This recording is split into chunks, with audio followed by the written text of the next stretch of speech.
Hingiling ko lang, huwag nang patagalin. Isang taon din ako naglalakbay pero yung mga matatanda ilang taon silang nag-antay para sa kanilang proteksyon. Sa ngayon ay inaasahan nila na maging ganap ng batas. Salute you, bro. Salamat po. Good job. Magaling. Salamat. Nag-antay sa schedule ng Senate for this kind of a bill for the protection of the senior citizen. Turning back here to wait the schedule about the Senate hearing.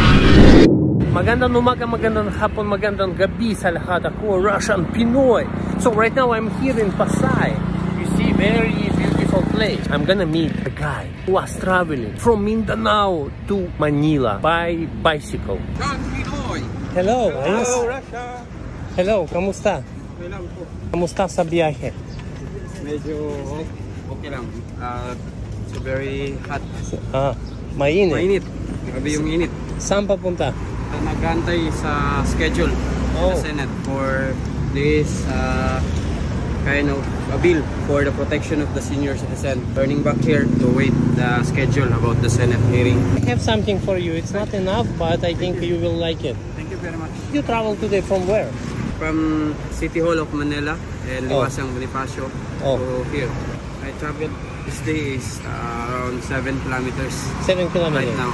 I will stay here for the appointment in the Senate.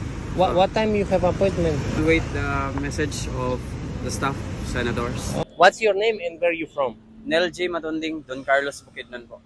So you from Mindanao? Yes, Mindanao po.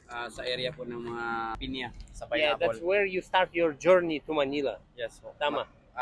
Don Carlos Bukidnon, papunta dito Manila. How long it's gonna take you to ride this bicycle? Ang biyahe ko mula Bukidnon papunta dito 1 year. Then every day na nagbabiyahe po ako, 39 kilometers po yung ina-achieve ko po.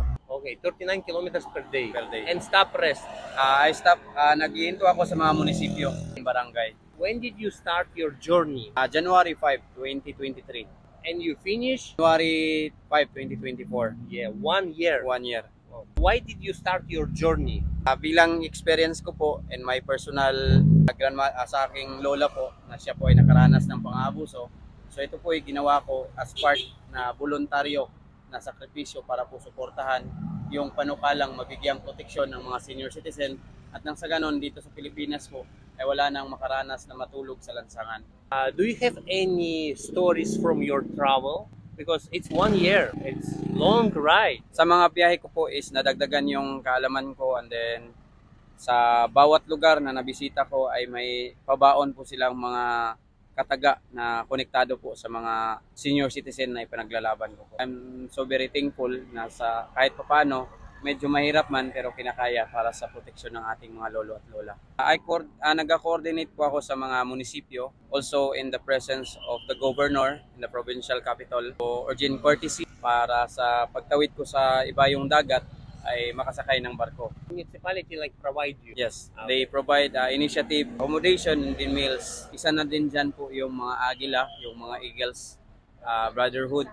They support also my travel. Why you ride for the old people rights in the Philippines? Bilang parte po ng kabataan at ako po ay naniniwala na ang mga matatanda mahina na. Kailangan na nila ng suporta ng mga kabataan.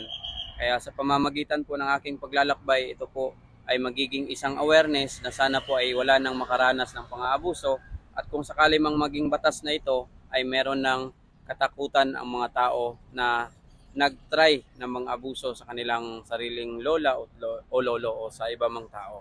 Kasi masama po yan, nakasaad din po yan sa Biblia na dapat hindi talaga abusuhin ng mga matatanda dahil dyan din kami galing.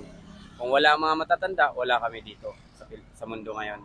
What you want change for old people in the Philippines? Gusto ko po sa mga matatanda talaga ay mabigyan sila ng proteksyon at yung kanilang mga pensyon ay hindi na talaga sana mabawasan pa at kung makatanggap sila ng ayuda ay dapat kumpleto, hindi makulang.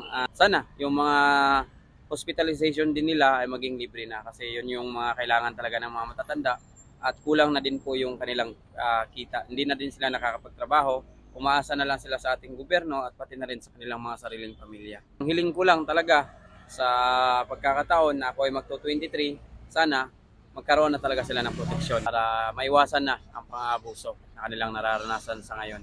I salute you, bro. I salute you. Salamat po. Good job. Thank you, sir. Magaling. I'm travel from Russia by fly to Philippines by fly. But he travel from the bicycle from Mindanao to Manila. Di ba? Mahirap. 1 year, di ba? 1 year. 1 year. Isang taon po. Yeah, mahirap. Actually, you're riding like exactly this one, right? Tama. That Ito one. din po yung unang bike na dumating sa buhay ko. Ito po ay sa Guimaras, then ito Guimaras din po. Then ito is sa bahagi po ng Zamboanga. But what are you doing here in Pasay? Antay po ako dito sa text po ng taga-Senado para po sa pagtalakay ng Anti-Elderly Abuse Act, at ito daw po ay magiging batas na at aaprubahan po nila sa lalong madaling panahon dahil matindi po ang effort na siyang nagawa daw ng aking paglalakbay. So bilang respeto nila sa mga matatanda at sa aking paglalakbay ay aaprubahan na po nila. So tanging hiling ko lang, huwag nang patagalin. Isang taon din ako naglalakbay, pero yung mga matatanda ilang taon silang nag-antay para sa kanilang proteksyon. Sa ngayon ay inaasahan nila na maging ganap ng batas. Salute you, bro. Salamat po. Good job. Magaling. Salamat. Magaling. What you can say to Filipino people who watching us right now? Alin nila ang mga matatanda dahil utang natin ang ating buhay sa kanila. Kung wala sila dito sa mundo, kung wala sila, wala din tayo dito sa mundo. Kaya sana mahalin at huwag natin silang abusuhin. At kung maging batas na itong Anti-Elderly Abuse Act, ay mapapalawak pa ang kaalaman patungkol sa pag-aalaga sa mga matatanda. Ayos.